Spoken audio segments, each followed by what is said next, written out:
जय नारायण। आज हमारा topic display data by using fetch one method, fetch all method और रो काउंट से है।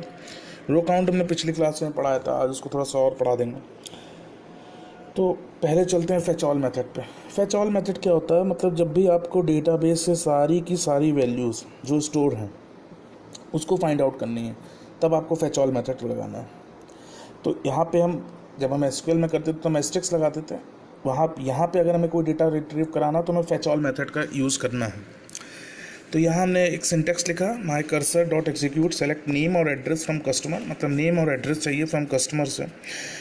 अब यहाँ हमने माई कर्सर डॉट फेच ऑल के जितने भी नेम और एड्रेस हैं कस्टमर, सारे के सारे डेटा चाहिए, उसको हमने माई रिजल्ट में असाइन कर दिया।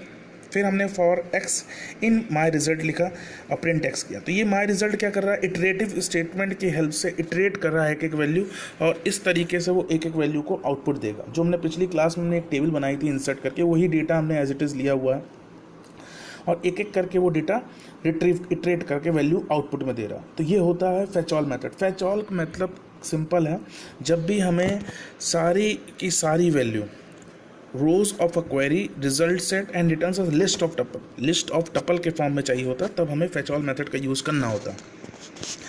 If no more rows are available it returns an empty list.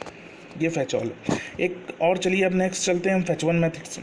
Fetch one मतलब जब भी आपको एस्टेरिस्क तो दिया गया, देखो हमने लिखा सेलेक्ट एस्टेरिस्क फ्रॉम कस्टमर, लेकिन हमें सिर्फ एक डेटा चाहिए, तब हम फेच वन का यूज़ करेंगे। तो हमने लिखा my cursor dot execute select asterisk from customer, my cursor dot fetch one, only one data when we have to need only one data, although we have given only asterisk, then we have to use fetch one method. तो हमने माई result में उसको assign किया, print my result किया, एक data निकल के आ गया। देखिए, if you are interested only in one row you can use the fetch one method.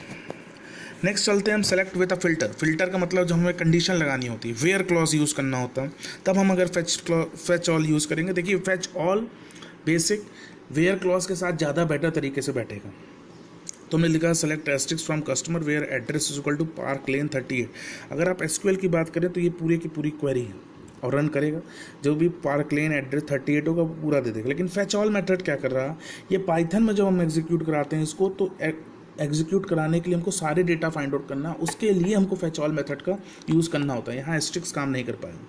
तो माई कर्सर डॉट एग्जीक्यूट एसक्यूएल हमने वेरिएबल पास किया, माई कर्सर डॉट फेच ऑल, और माई रिजल्ट में हमने उसको असाइन कर दिया, इटरेटिव स्टेटमेंट लगा दिया, प्रिंट एक्स कर दिया। देखिए एक रो में डेटा था तो एक रो में आउटपुट आ गया। नेक्स्ट चलते हैं, नेक्स्ट है wild card character. Wild card का मतलब लाइक ऑपरेटर, जो हमने पढ़ा था। Like operator import my SQL connector, my DB, हमने पूरा कनेक्शन वाला सिंटेक्स लिखा, ये हमको हमेशा लिखना है। एसक्यूएल में हमने एक सिंटेक्स लिखा, select asterisk from customer where address like percentile way percentile. Percentile का मतलब इसके आगे भी कैरेक्टर है, इसके पीछे भी कुछ कैरेक्टर। हम अंडर स्कोर लगाएंगे तो सिंगल सिंगल की बात हो जाएगी, मतलब वे के आगे सिंगल कैरेक्टर, वे के पीछे सिंगल कैरेक्टर। अंडर स्कोर का मतलब, परसेंटाइल का मतलब more than one character.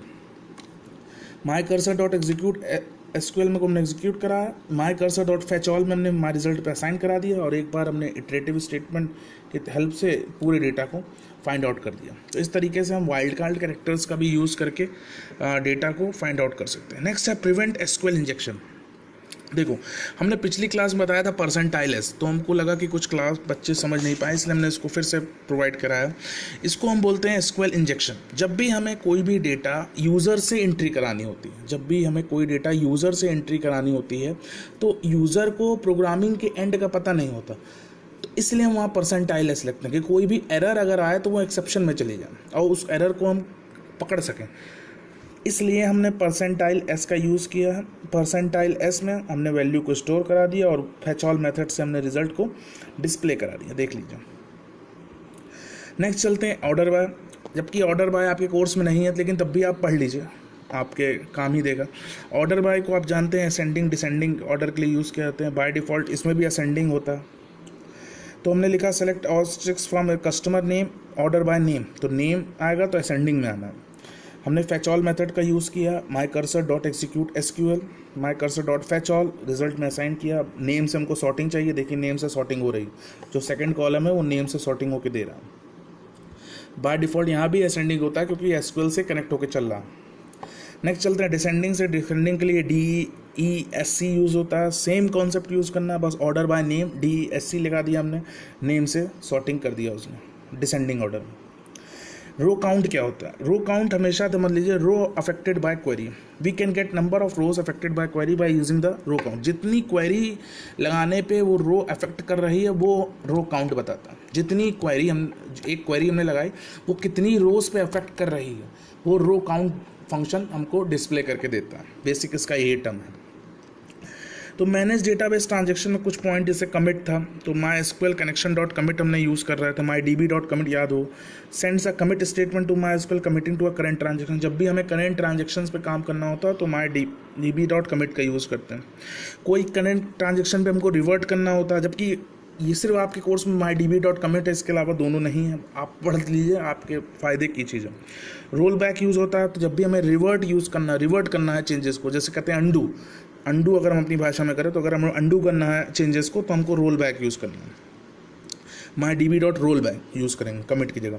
Auto commit होता है, तो इसमें बेसिकली जो ट्रू और फॉल्स इनेबल होते हैं ऑटोमेटिकली कमिट होने लगता है। आपको ऑटो कमिट लगाना है तो वहाँ पे ऊपर ही वैल्यू लिख देंगे कि MyDB dot commit is equal to true, तो सारी वैल्यू ट्रू हो जाती। बाय डिफ़ॉल्ट ये फॉल्स रहता, लेकिन उसको आपको ट्रू करना है तो आपको ट्रू लिख देना होता। नेक्स्ट दो चीज़ मेरे से पिछला क्लास में छूट गया था, वो SQL जब हम एग्रीगेट फंक्शन पढ़ रहे थे, तो मैक्स और min function returns the smallest value of the selected column, max returns the largest value of the selected column. Syntax देख लीजिए, select min column name from table name where condition, max में select max column name from table name where condition. हमने एक table ली जिसमें हमने price पे लगाया हुआ select min price as a smallest price from product, हमने प्राइस पे लगाया, या स्मॉलेस्ट प्राइस आपको दिख रहा होगा 10। Next select max price as a largest price from product, तो लार्जेस्ट प्राइस आपका क्या आ गया 22। होप करता हूँ आपको समझ में आया होगा, जो नहीं होगा उसको आप ज़रूर पूछेगा आज की क्लास में। आज के लिए इतना ही, थैंक यू।